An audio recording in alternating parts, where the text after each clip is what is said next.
The League of Women Voters is a nonpartisan public policy organization that advocates, educates, and engages with the community to encourage civic participation.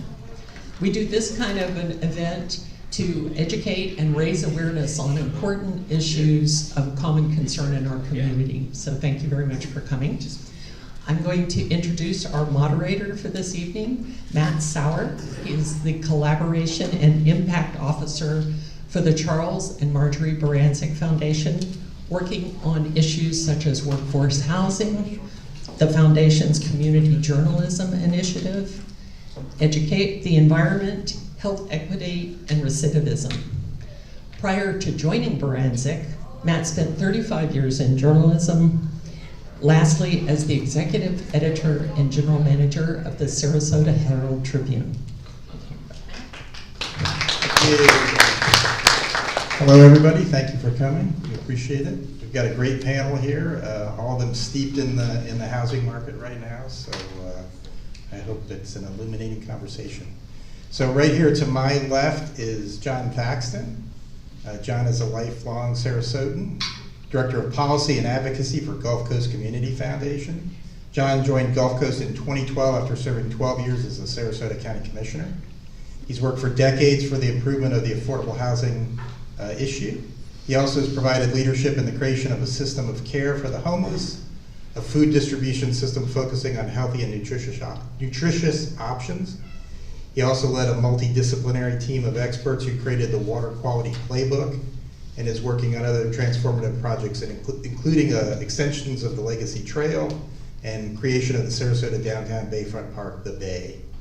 John is a recognized leader for protecting the natural environment. He's a 5th generation Sarasotan, which I think is probably a record in the room, and was raised on a family farm near Osprey.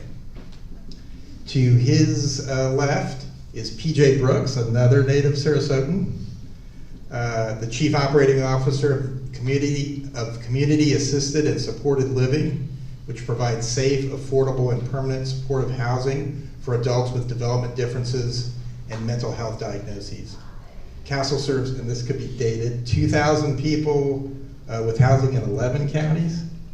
It's actually, we are only in 10 now because we had one outlier up in Gainesville that we sold off because we weren't able to manage it. Okay, but about 2,000 people. Yep. Prior to CASL, PJ worked for First Step of Sarasota, which you may know now as Lightshare, for 22 years. He has a master's degree in rehabilitation and therapeutic professions from the University of South Florida and a bachelor's degree in psychology from Western Carolina University. And at one point he was a hell of a baseball player.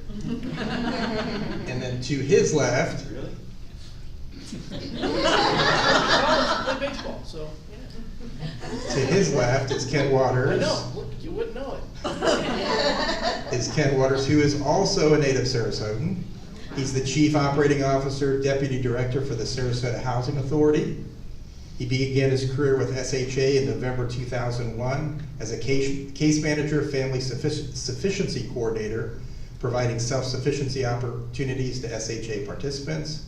Over the years, he has coached and provided resources and supportive services for residents, including job readiness, employment services, education and career training, life skills, and homeownership education. He is deeply committed to the SHA's affordable housing mission and the successful development of affordable housing projects that increase the availability of quality housing for low-income families in Sarasota. So that is our esteemed panel. I don't think it'll be news to anybody in this audience that we have a housing problem, and this housing problem has been decades in the making. And John Thaxton's been working on that problem for those decades, and I thought he could perhaps give us sort of an overview of how we got here, and then we'll have the two gentlemen to his left show you some examples of some work they're doing to try and alleviate the problem. Thank you, Matt.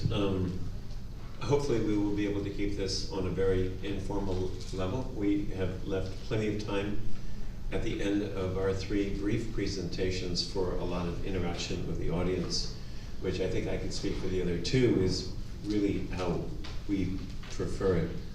So I'm going to start off with just some real basic stuff. but sometimes the basic stuff and the establishment of definitions and rules is important to have a common understanding of the problem, because if you don't have that, you're never going to have unity and a solution. So I want to start off with the best definition that I have seen of affordable housing. And you can get this on the Housing and Urban Development website, HUD's website. And it basically says that housing is affordable if a household expends no more than 30% of that household's income on housing. And to take it a step further, when we're talking in the groups like this of affordable housing, we're talking about housing that expends no more than 30% of a household's income that is not provided by the free market system. And that's a real important distinction. Because if the marketplace is providing housing that requires no more than 30% of a household income in order to maintain housing, then there's really no reason for us in government or us in the not-for-profit sector to be talking about it, right? We just let the marketplace do what it does.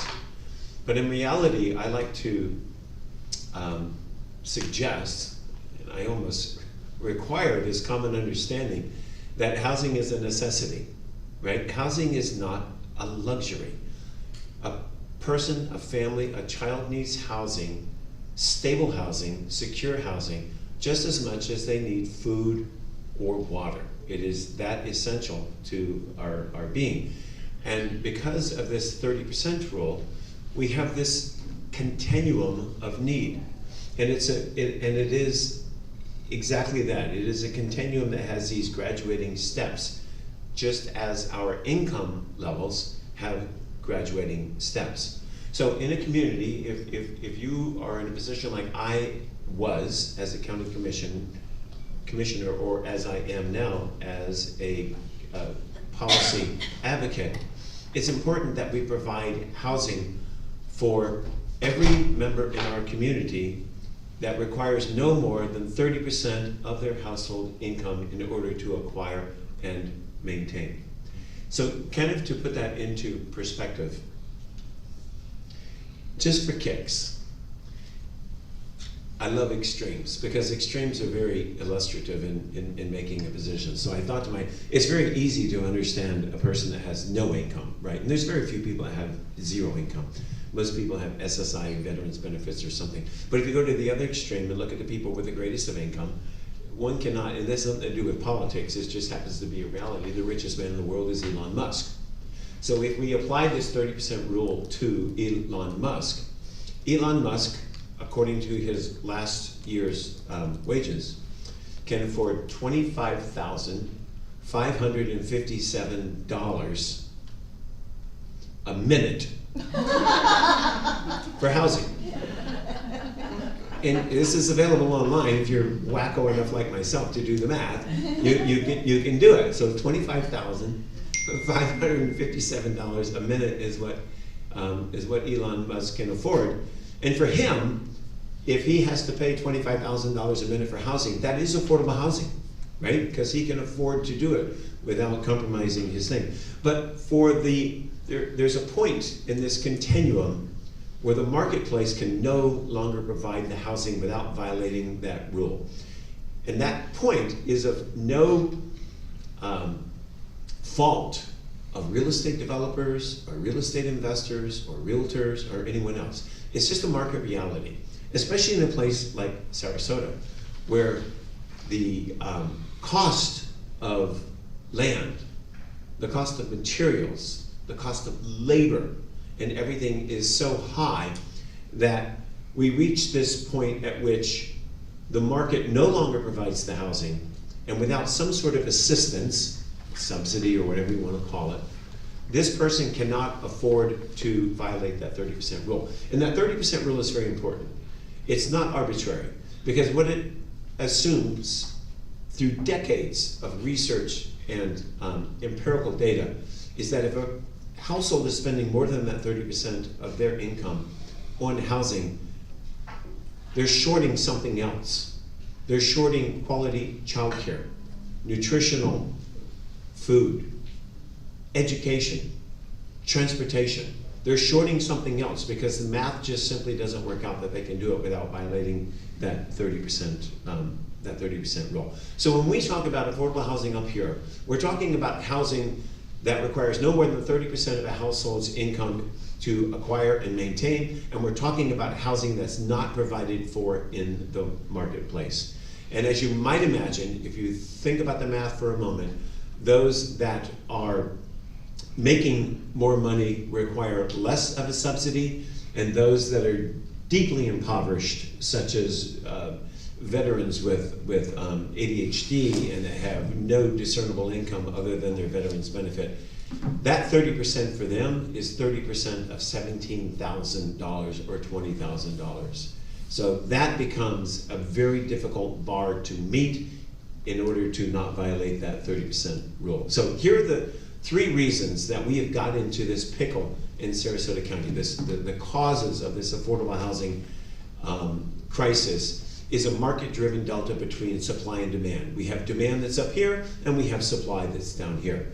The 3 reasons are, first off, the cost of housing, which I just covered, cost of land, cost of supply, cost of labor. All of these, cost of permitting, they've all gone up. The second cause of this affordable housing crisis is this delta between rent and wages. If you look at the cost of housing in Sarasota County over the last 3 to 4 years, you see double-digit increases in rental rates. You see 18%, 24%, and 32% in the respective last years. Not just double digits as in 11, 12, or 13, but double digits as in 15, 20, and 30 plus. At that same time, you have seen wages increase by 1, 2, 5, or 7%. That delta between those two has created so many more households in Sarasota County that can no more afford rental properties because of that 30% rule. And then the third reason is the increase in demand. Sarasota County is, and this sounds disparaging, but it's not intended to be. Sarasota County is a luxury home community. We are building condominiums that start at $10 million a piece. We are building single-family residential detached gated subdivision homes that start at $800,000 and go up from there. This is a community that requires, this is a community that demands a service workforce to do a lot of things for them in order to ensure the quality of life that they bought into when they bought into Sarasota. When you look at the development approvals in Sarasota County for those high-end housing units, you will see virtually 0 affordable housing units that were created to meet those demands. This also is driving the needs of our community. This is nothing new. When I first started in affordable housing in the late 1970s, when I was just a junior realtor in Sarasota, unable to get business any other way and had to rely upon FHA, VA, and first-time home buyers, there was an affordable housing crisis then. This was in the mid-70s. The only difference between the mid-70s and today is the order of magnitude. In the mid-70s, there were only a couple, 300 people impacted by this delta between affordability. Today, there are tens of thousands. We have 200,000 households in Sarasota County. 40% of them break the 30% rule. That's over 60,000 households in Sarasota County are spending more than 30%. That's the only difference between then and now. It is now not only a moral dilemma, it is an economic imperative. Our businesses are suffering, our economy is suffering, and now, all of a sudden, everyone is talking about affordable housing, despite the fact that it has been a crisis for many suffering families in Sarasota County for the last 40 years. I'll end it with that. All right. Oh, you got a question?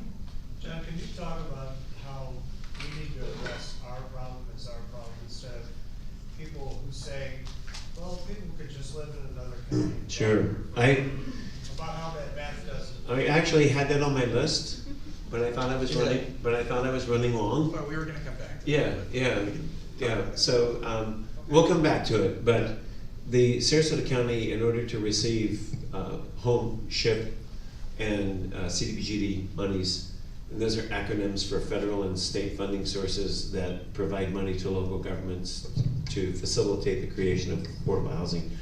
You can ask one of these two gentlemen what those acronyms mean. I don't even know what they mean, but I can say them. That's as far as I need to go with it. They are required to have an Affordable Housing Advisory Committee, a diverse Affordable Housing Advisory Committee of which I chair.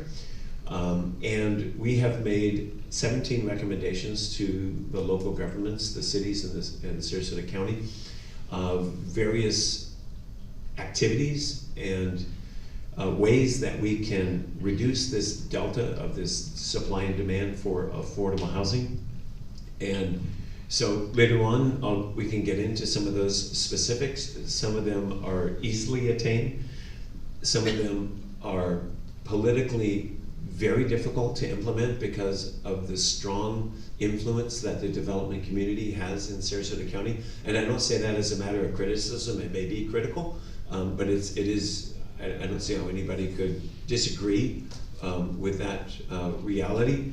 And so some of the recommendations of the Affordable Housing Advisory Committee are going to be very difficult to implement on the county level in terms of adopted policy by city commissions or the county commission. All right, but that is a really important question. Why should I care? And this is an existential issue for all of us, and we can get into that a little bit later. But I thought we would move now to PJ Brooks to give us sort of an overview of CASL and the work they do. And I am going to be manning the slideshow here. Yeah, let me just make a comment about something John referenced about your 30% of your income. What we've been dealing with here locally, it's kind of gone down a bit, but generally speaking, a single bedroom apartment has been leasing at an average of $2,000 to $2,100 a month. One that's more than my mortgage, by the way.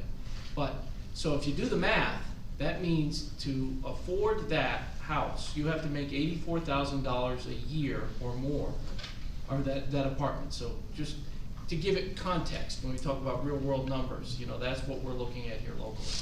So CASL for short, for those of you who struggle with saying community assisted and supported living, it's CASL.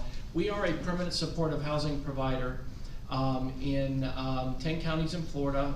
We serve about 2,000 a year. We actually have 1,200 units in total. We'll be adding another 800 over the next 3 years in and around Southwest Florida and in Miami as well.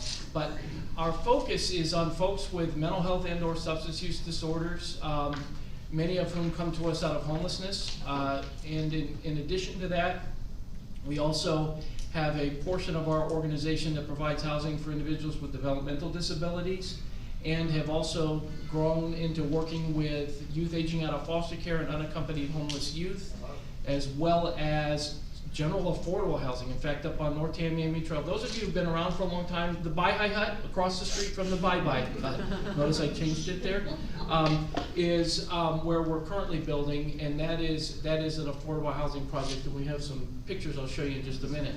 But our focus is on providing affordable housing, but also creating a service network with our case management team to make sure it's not just getting into housing, it's how do you maintain in housing. Kind of think of a three-legged stool, and this will be consistent with the housing authority as well. You got to have good quality housing, and I'm not just talking boxes. I'm talking you want to treat with dignity and respect, and I think all the partner organizations that have been involved with what we're trying to do with the county to support affordable housing have really focused on that. You need support services for those who struggle, okay? Those who really need to have connection to, whether it be the mental health and or substance use treatment or other services, food pantries, other things, because as John referenced, we work to get most of our residents on some level of disability. Well, that income is about $980 a month, okay? Figure out that 30%, okay? So the third piece that really works and is important is vouchers.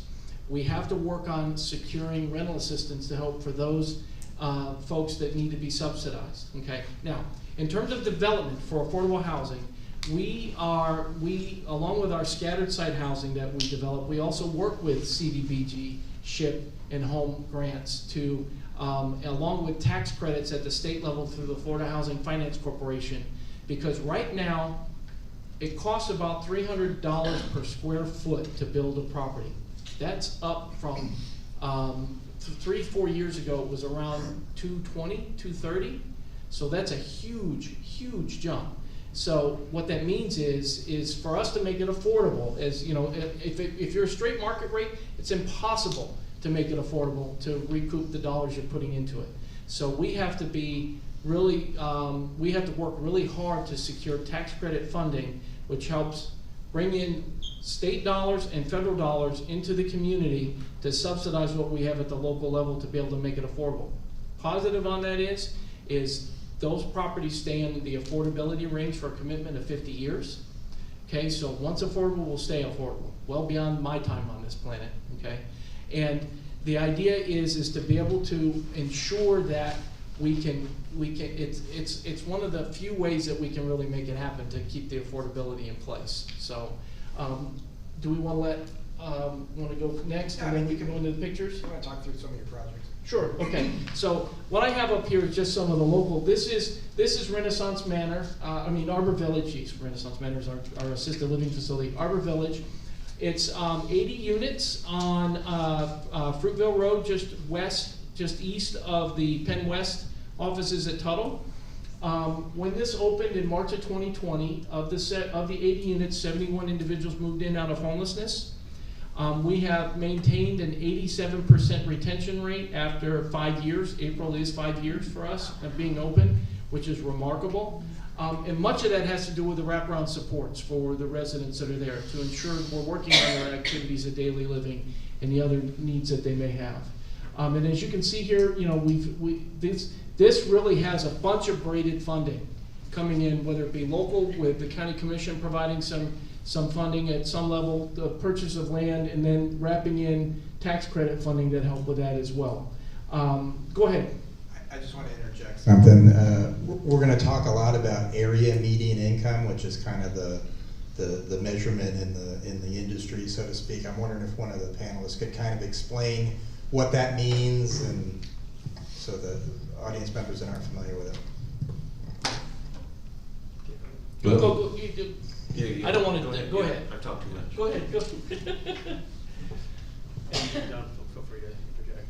But the area median income is. It's all. The area median income is, it just captures the area's income for the Sarasota, Manatee area, and that income right now is like $106,000, I believe, for this year, which is a huge disparity for those families that are in need of affordable housing. Those service workers, they're not making that income. Our average income at our agency, which I pulled today, is about $24,000 in public housing sites. So for a household of 4 and $24,000, and the area median income at $180, it's a huge disparity. And if we didn't have the affordable housing that we provide, and some of the other agencies, those families would be in dire straits and actually homeless, because there just wouldn't be a way for them to survive, with that 30%. So when you see these numbers up here, so you take that, say 108,000, you multiply it by 60%, and that gets you to that 60% in mind. I'll be honest with you, there's a lot of discussion about 120%, 80% to 120% is in the affordable range. I can tell you it's really not. It's got to be 80% or under, and really the sweet spot is 60% and working below that if you can. So when we're talking about income, we're really looking at our service industry. I mean, our own employees, many of them live an hour away to drive in to work with individuals coming out of homelessness. That just really exasperates us as an organization, and one of the reasons why we made the decision to step in to looking at just general affordable, not just in terms of serving special needs individuals. So, go ahead. Oh, just to say this, what's really cool about Arbor Village is that along with the 80 units, we also have adjacent to it, it's where our administrative office is, but our very important community partner, Centerstone, so that our residents that have mental health and/or substance use needs are able to literally walk across the parking lot to get their care that they need and connect for those services. Go ahead. Let's see. Yeah, and then New Trail, this is what's coming up on North Tamiami Trail. It's 96 units, 1, 2, and 3 bedroom. And I think it's getting ready to top out in the next week or so. I'm sorry? No. Oh, okay.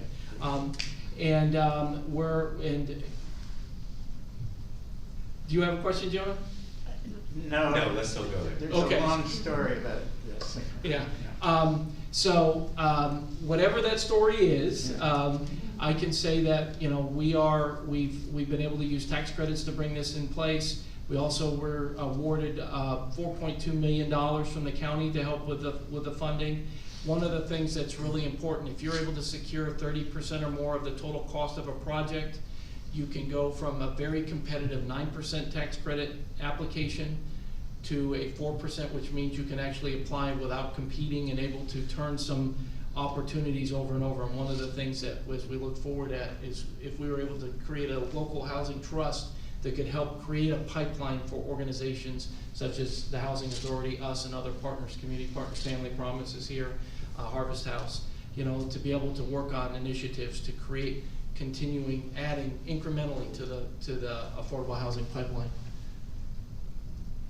All right. Did you want? Yeah, I will share. What's nice about this, what we're doing with this project, is that we have 3,000 square foot of commercial space built into it. That's right on 41 that we've partnered with Boys and Girls Club and 40 Carrots, and they are actually designing the space to be a family center, because one of the things that we want it to be is a place where we have parent education, we have after-school programming, we have the ability to provide that services and supports, because John mentioned it, childcare is the next most expensive for many families, if not the most expensive, sometimes more than what they're paying for rent for what they need.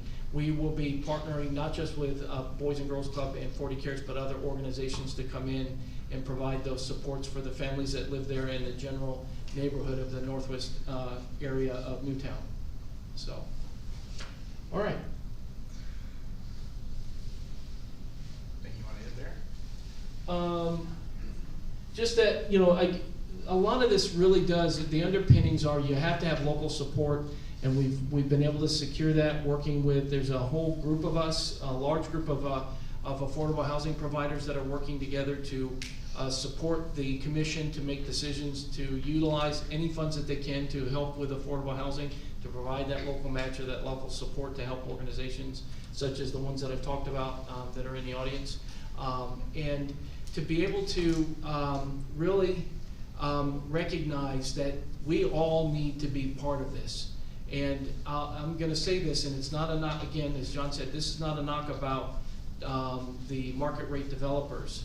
There is a unique niche of how do you do affordable housing when your costs are so much. It's about bringing in that funding mix that a lot of developers just don't have the skill set. They're not in that market, you know, not in that. So it takes some unique skills to be able to bring that together.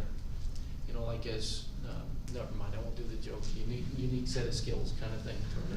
Anyway. And this is just kind of the floor plan for some of the units. A single bedroom unit at 601 square feet, 2 bedroom, 895 square feet. Go ahead. PJ, what's the rent on these? What we're looking at is the maximum rent right now will be for a 3 bedroom unit about $1,200 a month, give or take, and it all depends on what the next iteration of how the reports that come out of HUD in terms of establishing what those FMR rates are, you know, it will depend on that, but by and large, this will be substantially reduced compared to what most everybody is paying. Yeah. And then this is an example of a 3 bedroom unit. So when these become available, how are you, I mean, because obviously 1,200 for a 3-bedroom place is crazy cheap compared to what's Mhm. out there. So what criteria are you gonna use to determine who will get these places and et cetera? Well, what'll happen is, as we're preparing to move towards lease-up, okay? Well, there will be a posting, and the Housing Authority deals with this as well, where we will say, you know, get in line, for lack of a better way of putting it. We need folks to get in line with their application process. There will be an announcement on some certain day at 9 a.m. that, you know, it's time for the rollout. I can tell you in some of the most recent properties we've opened, the average application requests are around 4,000. We have 2 and 3 year waits on the properties we have around the state, unfortunately. And so there will be quite a bit of that that will take place. It's income qualified now. Yes, it will be based on, what's interesting, it's income qualified at the lower levels, okay? And again, the formulas come into play with that 30%, looking at where their incomes are. You know, the whole idea is really targeting those families that are below the 80% AMI and under. So we have a couple of questions from our YouTube Live folks okay. that are out there. One came in earlier, so this, you may have already addressed it, but have there been, this is from TLM Tozer, have there been consideration or exploration into programs that incentivize private landlords to rent at an accessible rent range, not building new, but supporting existing housing market? There have been, yes, and they have met with some success. But most of the challenges that we face in the affordable housing arena are challenges of just the sheer numbers that, as PJ just said, the applications are 10 times the availability. And so, yeah, we have some great landlords in Sarasota. Just to drop a name, Ed Taylor down in Venice provides for a number. He'll have an apartment complex that, I'm going to make these numbers up, Ed, don't hold me to these, has 100 units, and he'll do 80 of them at market, and he'll provide 20 of them at below market, and he will allow the market profit to subsidize the 20% below. So yeah, there's some great programs out there for people like Ed and myself who do provide these sub-market rental units, but it pales in comparison to the ultimate need. They should not be discounted. These are amazing people with philanthropic hearts and altruistic goals, but we all do what we can, but it's still not enough to substantively move the needle. TLM Tozer has another comment or question. Median income figures include annuity investments and passive income. Earned wages is closer to our reality, which is between $40,000 to $60,000 per year. Does he have that right? Go ahead. Yeah, we have, when we work on what that income level is, we are required, and most of it because of the CDBG, which is HUD funding, stipulates that we have to look at all levels of income. It's all included in when you're figuring out the formula. So it's unfortunate that it stipulates that all of that has to be included, but it is part of what is considered when you're figuring out the total income for the household. And Ruth Brandwine is that median income that Mr. Waters quoted for a family of 4? That's a family size. It's not dictated by the size. Probably pull that up here in a moment. And I want to stand corrected. It's not 108. It's 106,000 for the year. And I'll pull up the area median income for a family size of 4. Here. I think she was just asking if that is for family size. That's of not. 4, That's just right? the family. It's an individual. Right. Thank you. And we have individual for each family size, family composition. There's an individual. There's a question here. How does this dovetail with Section 8 housing? What's going on in HUD and Section 8 housing within this, So, go ahead. our agency, we currently have about 2,100, a little over 2,100 families that we assist on a monthly basis with the voucher system, on the voucher program. So we rely heavily on our private landlords to offer units to our families, and we would subsidize the difference. And again, that same 30% rule applies to the families. So our families would pay 30% of their monthly adjusted income towards the rent, and the housing authority would subsidize the difference. But do keep in mind, that's assuming you can find the unit, Correct. right? If you look at the FMR rates in Sarasota and you apply the rules that we've been talking about, that doesn't mean the unit's available. That's those, you know, and that creates the problem, is that the factors that are creating this deficit in supply and demand are so great that the units are just simply not there. So even if he has money to subsidize, to bring this down to the 30, that doesn't mean there's a unit out there that this family can afford. We've been struggling to find landlords that would You know, utilize the in voucher. other areas of in my own personal experience in other areas of the country is that you will have an entire building, an apartment complex that is qualified as Section 8. And is that simply something that is not ever even considered? Kind of like Janie's Garden. Well, even Janie's Garden is not 100% Section 8 or public housing. It's a mixed-use property, so we have market rate units, we have tax credit units, and we have units that vouchers are there.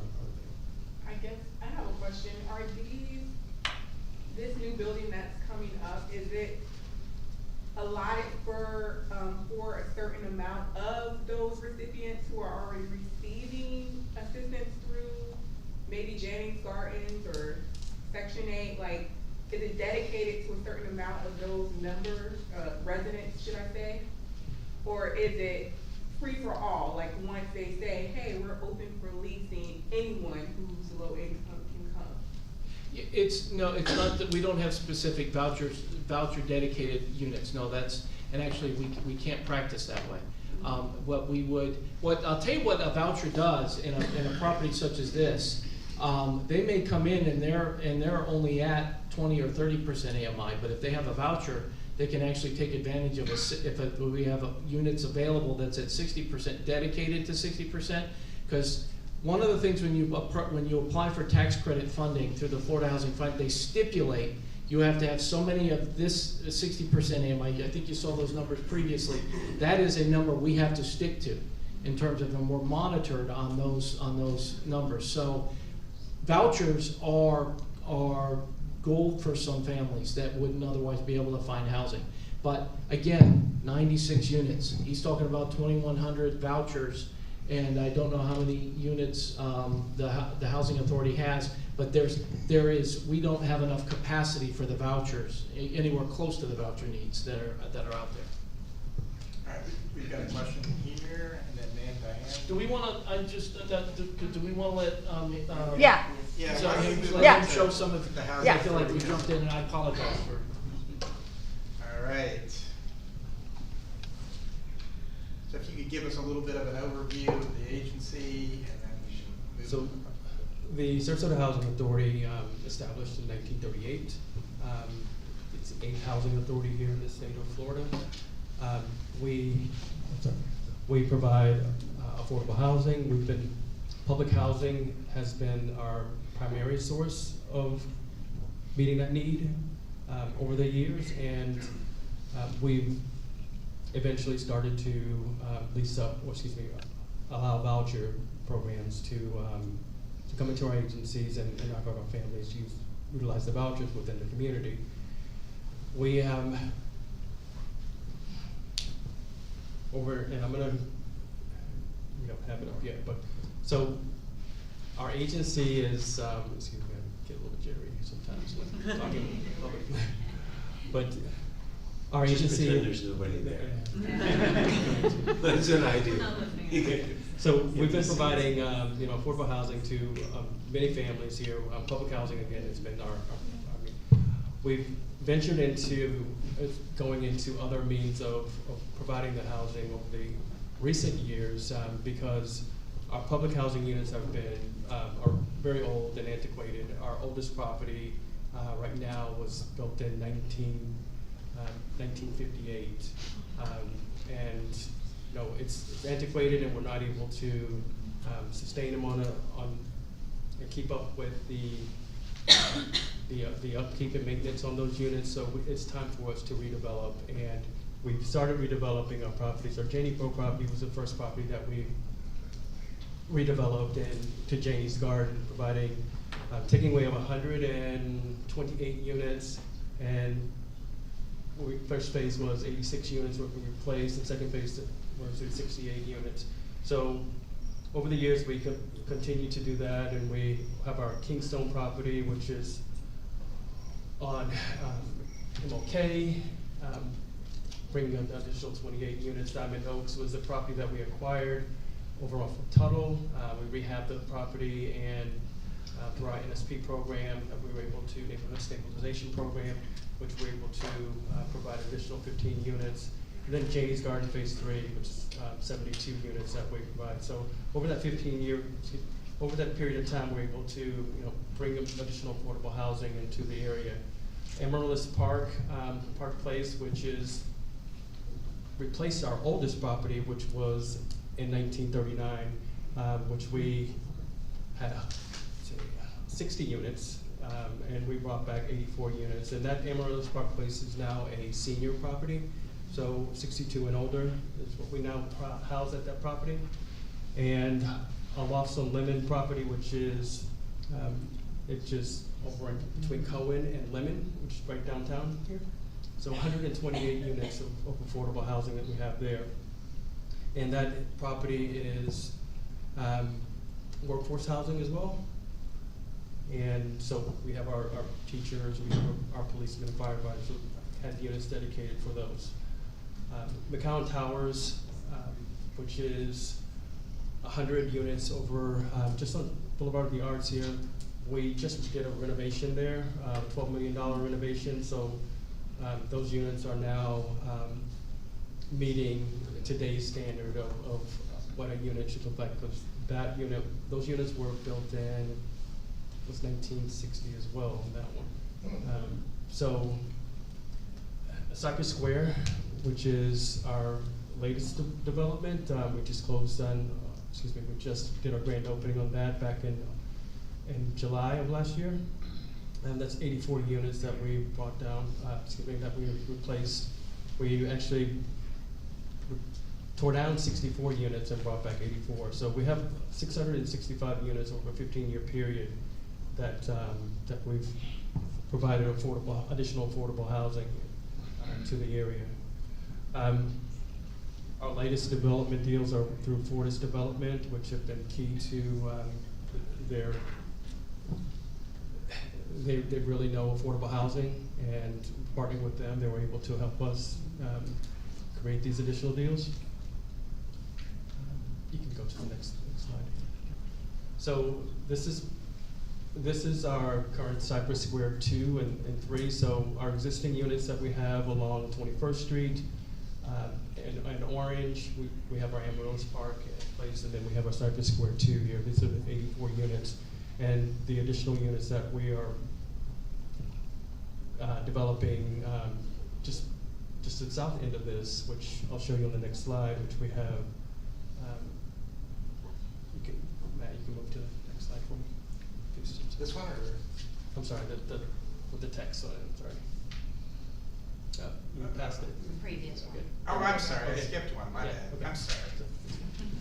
So our Cypress Square 2 is going to bring 108 units. So this was a property that had initially 100 public housing units, and we're bringing back 208 units of affordable housing in the same area. So the density increase is definitely beneficial to our redevelopment efforts. And like I mentioned here, we have a total of 308 units in a pipeline over over the next 2 years. So we're continuing to do what we can to help, address the crisis of affordable housing, and we'll continue to. We have McCown Towers that's not quite funded yet, but we expect that one to be funded within the next year as well. On our Lost and Limit 2 project, we close on that next, within 6 weeks, we're closing on that. So, and we should close on our Cypress 2 Square any day now. We actually send the documents in on Friday. So demolition will start soon on these developments. And this is our Lost and Limit 2, which will be a long limit. And it's gonna be 10th Street, going right behind the Salvation Army, 9th Street behind the Salvation Army.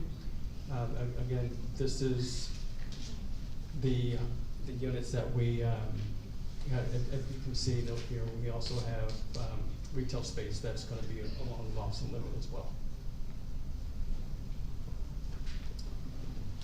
Will these all be for rent? Yes, they're all rental units, yes, and again, it's workforce housing and affordable housing as well. Differentiate, I'm sorry, please differentiate between workforce. It's just a different AMI. It's a 30% rule. Slightly higher? What? Workforce is slightly It depends on what your definition is. That's why I hate these definitions, because everybody has a different definition. Let's stick with the numbers. It's 80% AMI, 120%, 50%, and it's 30% of income. And the numbers don't lie. The definitions are often used as a disguise for doing something when you're actually not doing anything. So I'm wondering if before we get to additional questions, if we can try to put a little bit of scope on this for you. I mean, you've heard the scope in terms of income, but the scope in terms of the problem. So let me start. I'll be the proverbial turd in the punch bowl, which is kind of my role in a lot of these things. You've heard of the amazing work that these two gentlemen are doing, and there's more individuals out there that are doing the very same thing. But if you were a businessman, if you were a business person, if you were an entrepreneur paying attention to making money and profits in the marketplace, you would not only be focused on this supply side of your economics, you would be looking at the balance of supply and demand. So 3 causes that created this problem. Number 1, the cost of housing. Local governments have very little control over supply chain issues, the cost of concrete, the cost of steel. They do have control over the cost of permitting, but it's frankly, in the greater scheme of things, pretty small. But they should be looking at it and reducing it. So local governments have no control over the cost. The rent versus the wages. We have no control over that either. Some would argue that we could control wages, but we choose not to talk about wages. We just say wages are the artifact of the marketplace, and we're not going to do anything about that because that would be socialism, and we're not going to do that. For the sake of argument, we're going to put that aside. So that only leaves one other factor that's creating this supply and demand imbalance, and that's what's creating the damn demand. And that is the approval by the tens and tens of thousands of these market rate units over the last 10 or 15 years that are creating a demand for a service workforce, a demand in the thousands and thousands and thousands of persons. And in response to that, we are creating 0 units. I have been involved in Sarasota County land use for 45 years. 45 years I've been going to these public hearings. I've never in these public hearings heard people talk about affordable housing, and I've never seen increased density lead to the creation of a single affordable housing unit. Virtually never. We do control that. We do. We could require, or at least think about, if we're creating demand for affordable housing units by the thousands, and we're creating supply by the hundreds, do you really have to have a degree in economics to figure out that that ain't gonna work? And that is what is driving this problem, and it's a conversation that we refuse to have. When The 2050 developments were originally approved by the Board of County Commissioners that I co-authored. There was a requirement for affordable housing commensurate to the demand of the affordable housing units that were created by this new development. Future Board of County Commissioners wiped that out. Now there's no response. Now you can create untold demand for affordable housing with the creation of no units. My best example is Welland Park. We have talked a lot about, as a community, the amazing response that the County Commission has done with the receipt of the ARPA and the CDBGDR funding. ARPA is the American Rescue Plan Act, and the CDBGD is the CDBGDR is a Community Development Block Grants Development Recovery money.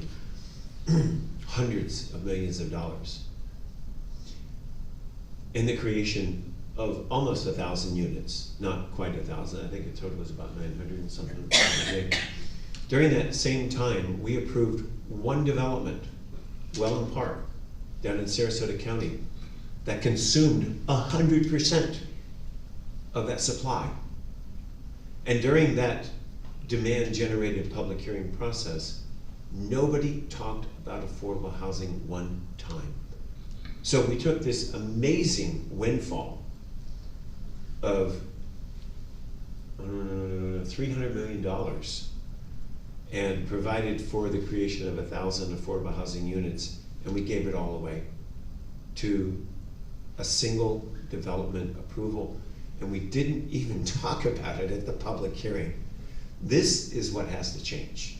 Until, this is like, what is it, the 12-step program, the 9-step program, what is it? 12-step. 12-step, yeah. What's the first step? You have to admit you have a problem. Ladies and gentlemen, this is the problem. We're not talking about this incessant demand for the creation of affordable housing units when we do these development approval. And location matters, right? You can't put these units in Parish or in another county, because then these families are going to be, parents are going to be spending untold amount of time on the road, creating pollution, creating traffic congestion, and time away from their children where they should be working with their children. This is systemic social problem, but we don't think about it in terms of that when we make these decisions. We think about it strictly as land use. What are the units per acre, blah, blah, blah, blah, blah. And affordable housing needs to be a discussion at the table of every land use and political decision we make in this community, otherwise we're not going to solve the problem. Yeah, anything else here? No, I Questions? think we Go can take ahead. questions. Yeah. I have a question. I was working on magnitude. Right? We create the demand by 1,000 and the supply by 100, and we wonder why it doesn't match up. I'm from Venice, and as far as I know, we don't have any affordable housing in Venice. Nobody wants it down there. But the article in the paper, we had 2 articles this week in the paper addressing affordable housing. And they talked about the state's Live Local Act that was created 2 years ago. They have the applications for it, and nobody has done anything about using that money. Well, it's not money. It's not money. Okay. It's Live Local. And it is a legislative mandate on local governments that under certain conditions, developments that are providing a certain, I don't want to get into all the numbers because that'll geek everybody out. Okay. But under certain conditions with a certain amount of affordable housing, rezonings and other land use decisions that used to be under the purview and the discretion of local governments are now perfunctory. They are automatically approved. Our first development of that, I don't know about Venice. By the way, there is affordable housing in Venice. We have a provider right over here that's doing it. Doing her best, but it's salmon swimming upstream. But our first application of it in Sarasota County, to the best of my knowledge, is the Sarasota Station. It is being done by a developer named Mark Vengroff, One Stop Housing. And so those rules are being applied here in Sarasota. And then the second one that's likely to come down the pipeline, ironically, is the developer is the city of Sarasota themselves. And that's a development directly across the hall directly across the street from City Hall on First Street. So there's no, as is typical with state legislative mandates, there's a lot of rules and no money. Have you been waiting a long time? It was about a year ago, there was a big thing on affordable housing in Sarasota. It was at SMH in their auditorium, and there was like a few hundred people in there, and they came out and people had all these PowerPoint presentations and all the things they were gonna do to create affordable housing. Some of it was to take some of the strip malls, and that was some of the places they were gonna put them, and I mean, there was like this whole big production.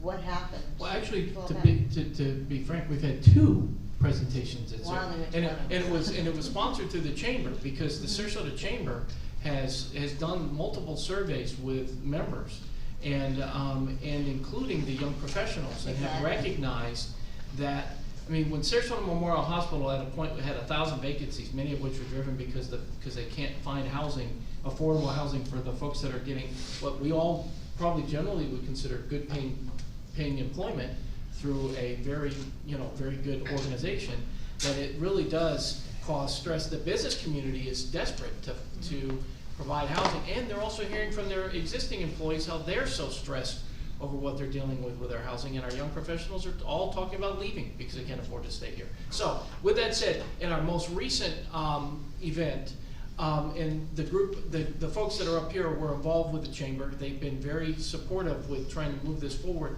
We've identified Panelists County as a model to look at in terms of what they've been doing to create multiple streams of affordable housing. I think that we've been trying to, look close to our neighbors who are being successful or more successful than we are, where we can learn. And I think a lot of what they've done, including creating trust, creating ways of multiple mechanisms to work with developers, to create strategic planning around creating opportunities for developers to create affordable housing. They have a whole department. I don't think we have any. They have 7, we have none. Yeah. So, and it's a major commitment that Pinellas County Commission has made to this. And it's not about red or blue. It's about housing, when you get down to it. And that's the secret sauce. The secret sauce is, this is everybody's problem, whether you're wealthy or whether you're poor. This is everybody's problem, because most of us came here, those of us that didn't grow up here, like all of us at the table here, came to this place because of the lifestyle. And that's the existential threat. If we don't fix this problem, we're gonna kill the golden goose. That's the easiest way to describe it. And it has to be government. It has to be the private sector. It has to be philanthropy. It has to be everybody together. One of the lessons that we learned from St. Petersburg was the value of having a local controlled funding source to facilitate the creation of affordable housing. We have a state fund. It's called the Bill Sadowski Fund. It was at a time and a place when the Florida legislature promised that if we were to tax ourselves, that this money would go to affordable housing. The legislature had a change of heart after they got the taxes. They put it towards other things. Finally, the legislature did pass a law that prohibited the redistribution of this money. They did so after they cut it by 50% though, so we only get half of it. But it just speaks to this importance of having a local discretionary funding source that's raised locally and that is strategically applied locally. So the Affordable Housing Advisory Committee that I serve on have made several recommendations to the County Commission for this local funding tax source, the first of which is the infrastructure surtax. It's a $1.2 billion local tax that we all pay, and zero money is dedicated to affordable housing, zero. So we are suggesting that 20 million of that be dedicated to the purchase of land for affordable housing. And you've already heard from these two how important it is. If you take the cost of land off of the equation, all of a sudden, instead of being this far from affordable, now you're this far. And the second recommendation that the Affordable Housing Advisory Committee made to the County Commission was that we take, I call this the Drayton Saunders idea, because frankly, I like to sell it from Drayton Saunders' perspective, because he's Teflon in terms of criticism. This guy is the leading real estate broker in the southwest state of Florida. And Drayton said, look, a lot of these demands are being created by this new growth and these additional units. Why don't we take a small percentage of the real estate taxes that have yet to be collected? They're not budgeted for, so you can't say we're taking money from another source. Why don't we take that money and put it into our Affordable Housing Trust Fund, and then allow our local elected officials to say, hey, we're gonna support this development from the Sarasota Housing Authority, this development from CASL, this development from One Stop Housing with, and we can strategically then apply this local money to local efforts to perpetuate the creation of brand new affordable housing units. So those are two recommendations that are presently under consideration by the Board of County Commissioners. I just made this presentation to them last week, and for the first time in many years, this board was very receptive, and they said, wow, those are interesting ideas. Let's look at them. Let's have staff provide further investigation. And so that was, as a person that's been advocating for this for many years, that was a reassuring change of heart. The existing local elected county commissioners, all 5 of them supported doing something with affordable housing. Sir? Sir? Oh, sorry. What you refer to as the Drayton Saunders plan, does it have if we wanted to call a commissioner's office and support this proposal, how should we refer to it? The John Thaxton plan. No. To be honest, this was an idea that I've had for many years. Drayton was the one that came up with this I think a very elegant and simple solution. And the reason I like it, because as a former policymaker myself, I love this concept of a rational nexus. And not to get too geeky, but I mean, if you create a need or demand for something, you should have a commensurate responsibility to do it. This is not impact fees. I know. No. I would call this a dedicated carve out of yet to be collected taxes. Right. What's to prevent future commissions from discarding that the same way that 20? Yeah, absolutely nothing.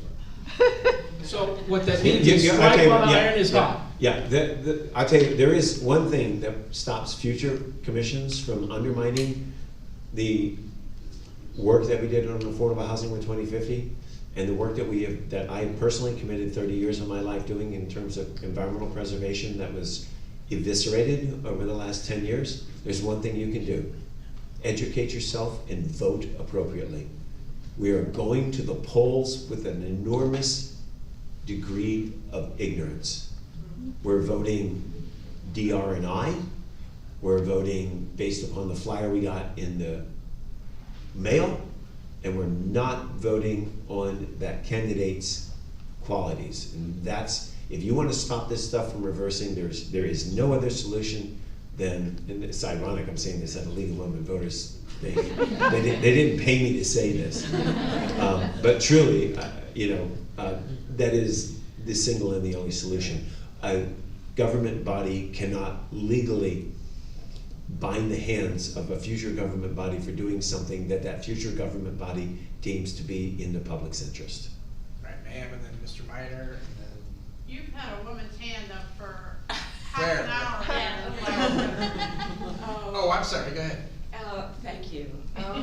As I understand it, that fund would allow these organizations or private developer like One Stop Shopping go find sites to build affordable housing. And you're providing them a slice of the capital structure, which could include tax credits, grant funds, vouchers, everything else. So the other way is it totally, and that's great, you need all methods of getting affordable housing. is the inclusionary zoning. Well, if you're gonna be developing 1,000 properties, 10% of those have to be affordable, which it looks like the state was trying to incentivize, but has not played out. Is that just so politically impossible that we can never go there? Because that's a way you get the developers to be invested in doing them. Now, you have to give them concessions, you have to give them, you know, density bonuses, or, you know, whatever they get to make them want to do this, or build higher than they would normally to get, you know, more space. But I guess, is that just not worth even putting on the table? It is. Well, let's two-part question. First off, the fund that we would create would be for the Board of County Commissioners to use their discretion on where and how to apply it to create affordable housing. So it's not just these guys who are not-for-profits. We could give it to the for-profit developers, and frankly, that's where we need to go. We need to, a lot of people get upset when I say this, but I'm saying it anyways, we need to profitize affordable housing. We need to make it profitable for these for-profit developers, because they're the ones that build the houses. I bet everybody in this room lives in a house, a home, built by a for-profit developer, right? So to think that you're gonna solve this problem by excluding the most prolific creator of housing is really kind of short-sighted. But you're giving them some free capital. We are. Yes. Yes, we are. Right, in return for this affordable housing loan. Now, in terms of the inclusionary zoning, which is the law that requires a developer to provide for a certain number of affordable units to meet the demand of the affordable housing units that they're creating, it is a part of Florida law. I just addressed the Sarasota County Commissioners on this last week. I gave them the statute, and this statute is very clear. Inclusionary zoning is absolutely, positively, without any question, legal and allowable in the state of Florida. However, you must keep the developer whole. So one of the incentives that the state legislature offered, and I would argue that if it was not legal, why were they telling you how to do it? The state legislature is not going to tell you how to do something that's illegal. They're only going to tell you how to do something that's legal. And one of the things that they mentioned was density increases. So let's just flip that around and say the only time we are going to mandate inclusionary zoning, the only time we're going to mandate that a developer provide for affordable housing units is when that developer is coming in for asking for additional densities. Well, let me tell you folks, that's the game. I mean, that's all we do in Sarasota is offer these development densities that are worth billions of dollars. That's how fortunes are made and have been made for the last half a decade in this community.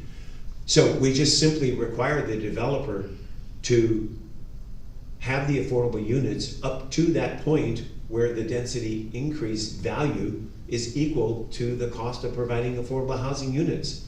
This is one of the simplest mathematical formulas that a person can dream of. Appraisals, property investors, and developers do this every day of the week. They know these numbers precisely. That's how they make their fortunes. That's how they make their profits. And I don't begrudge them.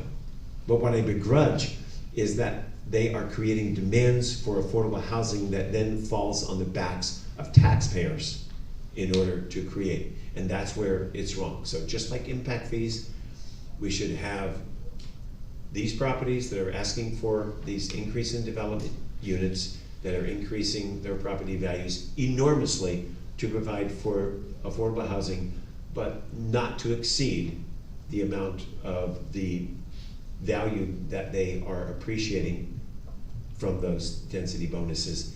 And that is exactly and precisely what the state law says we should be doing. Man, you've been waiting for it. So I'm going to speak from the landlord perspective because I wound up having a house on Beneva and Bee Ridge that I could have sold. And I chose not to sell it because I wanted to rent it at the very, very bottom rate to a single mom, a teacher, a nurse. My insurance is $4,000 something. The taxes are $4,500, and I just had to replace the roof for $12,000. I don't have a mortgage, so I don't have a mortgage payment that goes into that. So if you're trying to rent this 2-bedroom, 2-bath house for $1,800 to $2,000, if you're really trying to be on the affordability side, is there any way to create some breaks for people who are renting well below the average, that you get a lower property tax that you're paying? So far, no. I'm very sympathetic. I have two units right now that I'm renting for $700 a month. Yeah. Zillow says I should be getting $1,250 a month for those units. And I'm doing it for the very same reasons that you are. I have these two beautiful ladies that are providing a service to our community. I have no mortgage, so all I have to deal with taxes and insurance. But the problem with Florida taxes, and we're getting a little bit off topic here, and I'm sure you guys are sick of hearing me talk, but Florida is a premier example of what happens when property tax policy is set by voters rather than taxpayers. Because the voters, and you can see this is coming up, this is in the, if you doubt me, look at the legislative session right now. You have proof of what I'm saying is absolutely correct. And you also have 30 years of proof, so. Voters are always voting themselves a tax break at the expense of other people. So all of these rental properties out there, such as mine, and such as yours, you don't have Save Our Homes. You don't have homestead exemption. You don't have veterans exemption. You don't have widows exemption. You ain't got nothing, right? And so your taxes continuously go up and up and up and up and up, and those of us that have these homesteaded properties, our property values are capped, but the cost of government still goes up, and the cost of government goes up just like any other business. So somebody has to pay for this.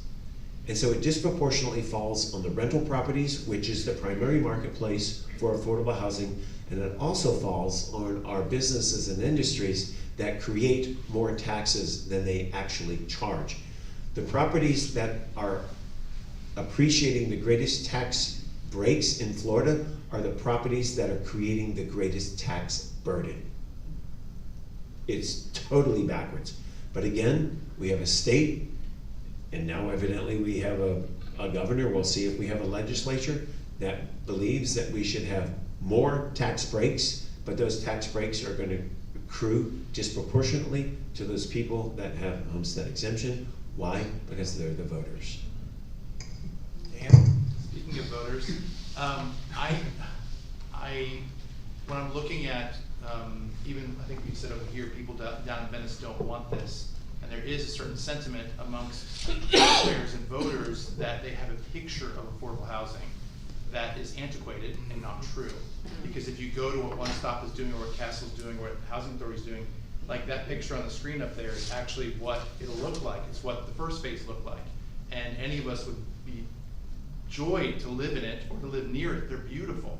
So these agencies are changing the face of what affordable housing looks like. So how do we educate voters and taxpayers that when some of the voices that come in to try to scare them of the idea of what affordable housing will look like in their neighborhood, how do we educate them to realize that a lot of the times these units or developments are way nicer than everything surrounding it, and it's actually helping revitalize the neighborhoods they're in?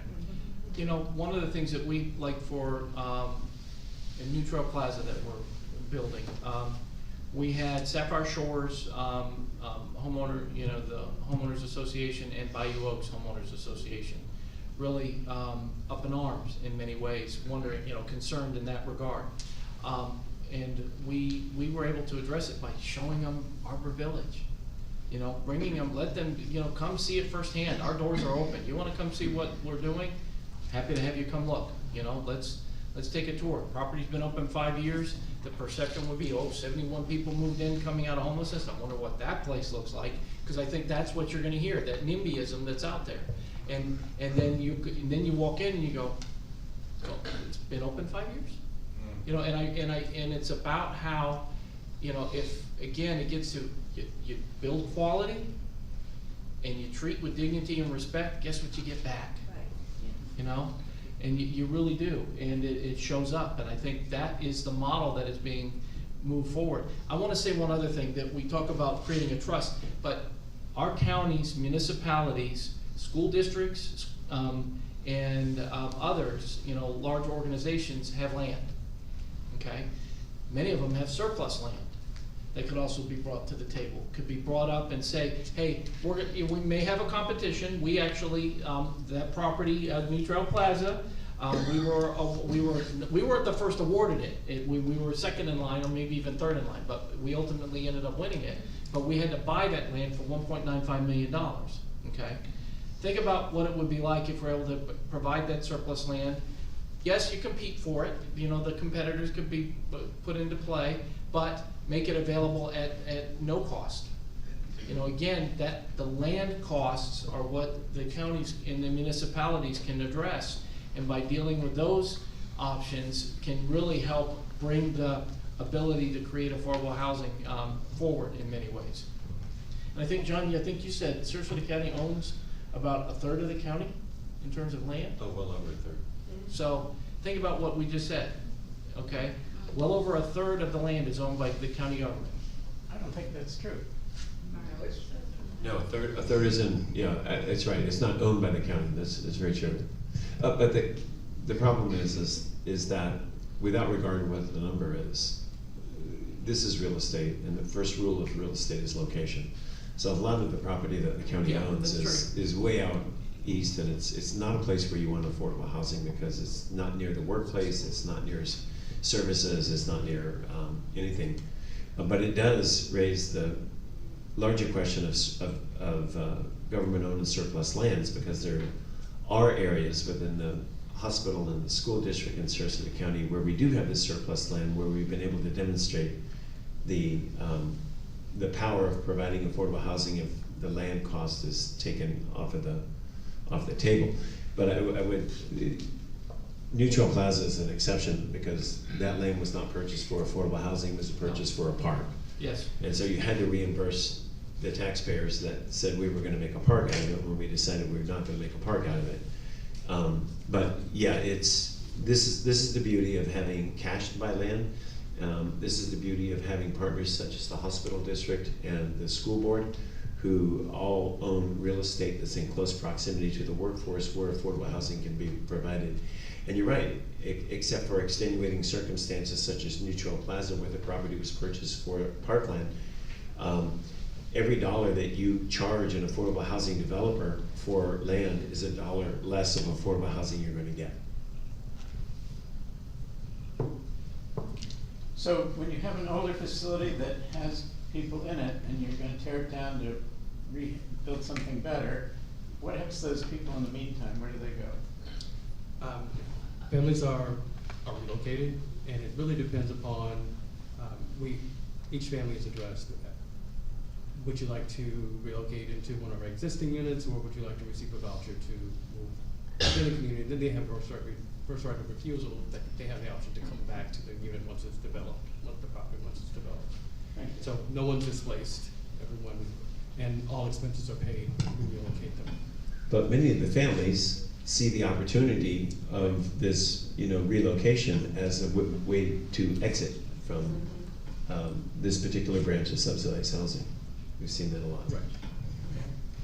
I live in Los 111. Okay. I think one of the ideas is that can you walk to work? If you're really smart, you try and live where you can walk to work. So we have 128 units. Some of them are 3 bedrooms, some are 2, some are 1. But we have 8 bike racks. Okay, wait, what? 8 bike racks. 8. Bike racks. So I'm asking the Sarasota Housing Authority, please, as you build lots of them 2 and are gonna tear up the parking lot, so all the cars are gonna be displaced during that period, which is happening right now.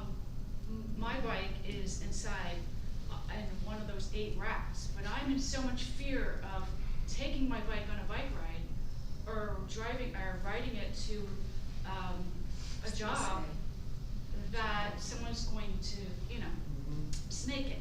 So, my question is. Snake your slot, not your bike. My slot. Yes. So, and then it's all jammed in there. Right, I cannot that's it. believe it, and there's nowhere to put these bikes.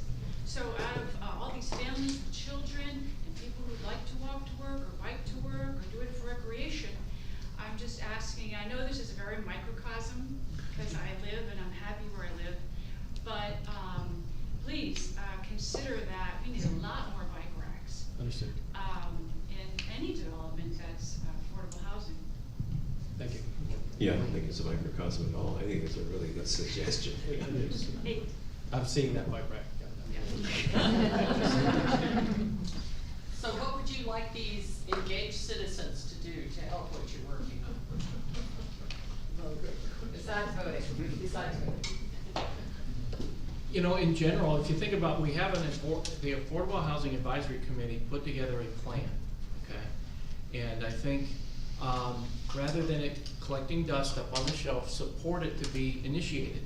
You know, I've been in Sarasota since '67. This community's great at planning. I'm gonna swear, we're for shit at going into action sometimes, I'm sorry. But we struggle at that. I think advocating for, you know, let's follow through on the plans that we have in front of us. Let's support them and let them know we appreciate that you're willing to go forward and move and do the approach towards affordable housing. We have a window of opportunity. We have a board that is open to that thinking, okay? We have a commission that is open, that is open to that thinking. So let's all collectively take advantage of their ears and communicate with them. So, Be specific. Is it Board of County Commissioner, is it Sarasota County? yes, the Sarasota County Commission, yes. .gov? So is it available online? And John, you had a great slide, I think, at the Chamber of Commerce that is so online, and it said you implemented these, but you didn't do these. Is that available for people to see so we can target the communication more effectively?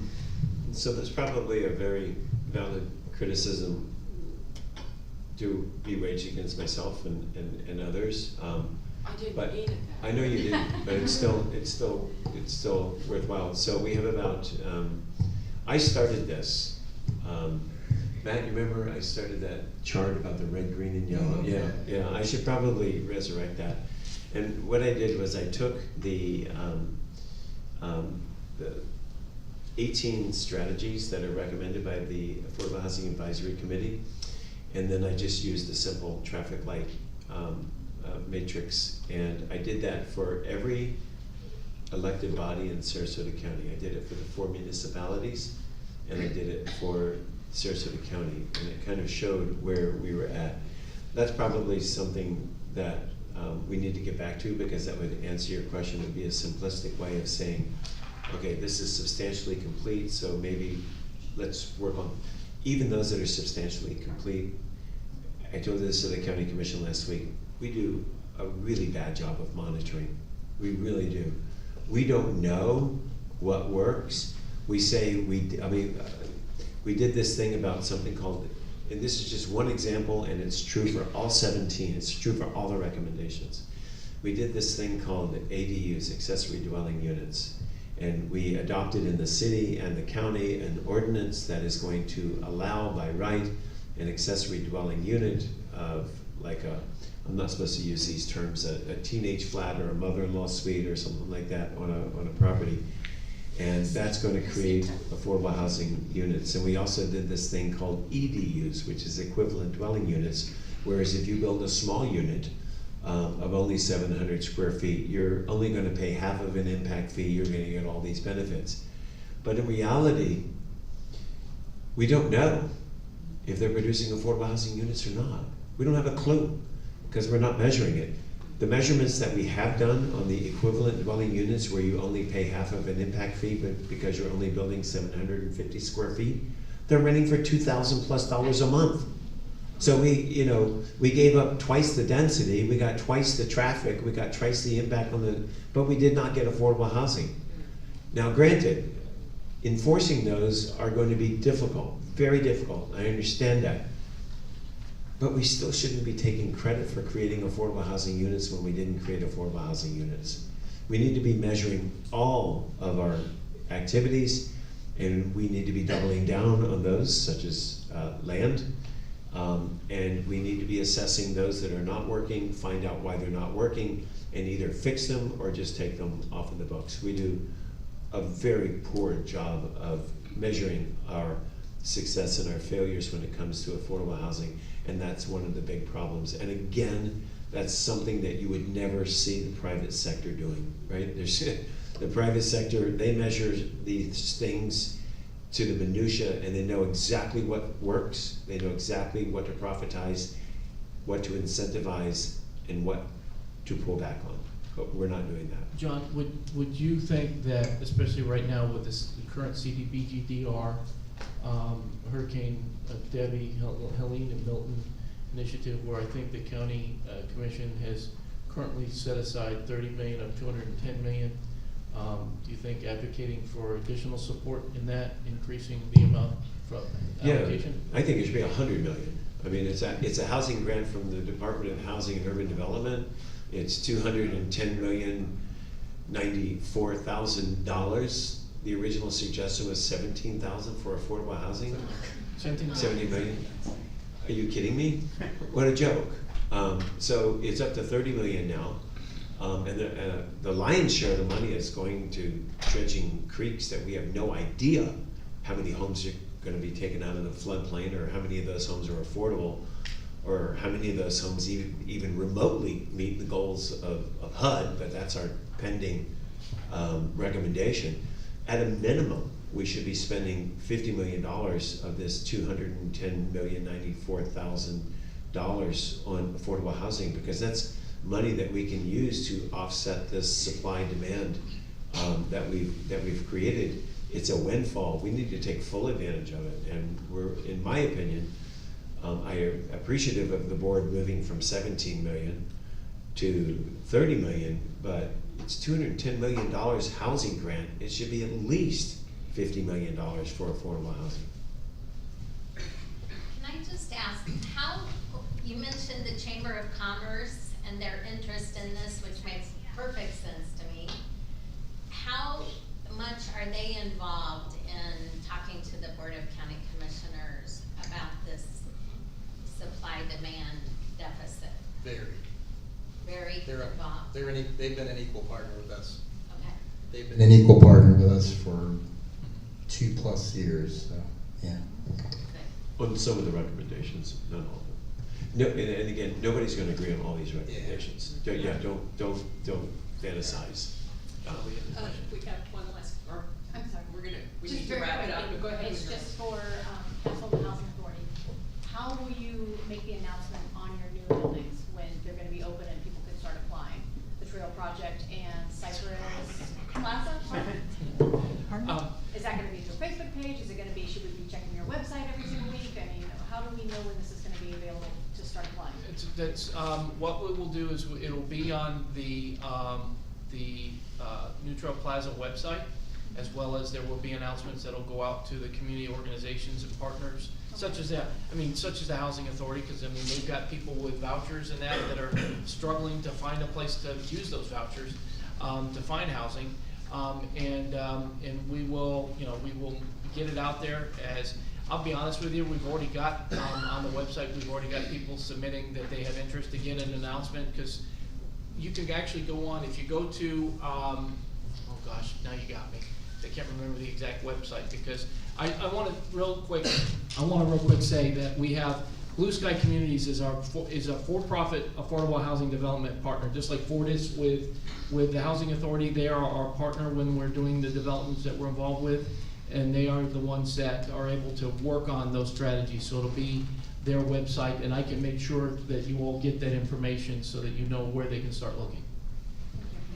And we make sure that we publish, our announcements are in the Tribune and local newspapers as well, and then so our website, and then we also do, there's another online platform that we do, I can't call the name right now, I'm sorry, but we make sure that we get it out in advance, and we also have a link on our website for anyone that has an interest prior to the numbers. So if you have submitted your email address, or if you signed in, we can do a follow-up email with any of this information that was requested. And I also wanted to let you know that this was streamed live on our YouTube channel, and it is recorded and will be posted on our YouTube. So if you do want to share it with other people or review anything, that would be available for you. So please join me in thanking our panel for this evening. We really appreciate that. And I also wanted to make you aware, I have a couple of flyers up here that some of our other events that are coming up. Next Monday, we have Dr. Abby Tierna from Suncoast Waterkeeper speaking at the Venice Community Center on protecting our clean water. So we'd love it if you could join us for that on Monday. And then also on April 26th, we have our annual meeting, which you don't have to be a member to attend that meeting. And we will be honoring Barbara Ford Coates at that meeting with a public service award from the League. That's April 26th. It is a luncheon, and our speaker that day is James Gilmore from WABC 7, Empowering Voices. So you're welcome to join us for that. And thank you again so much for coming. And what did we learn tonight? We learned that your vote is your voice. So please vote. Thank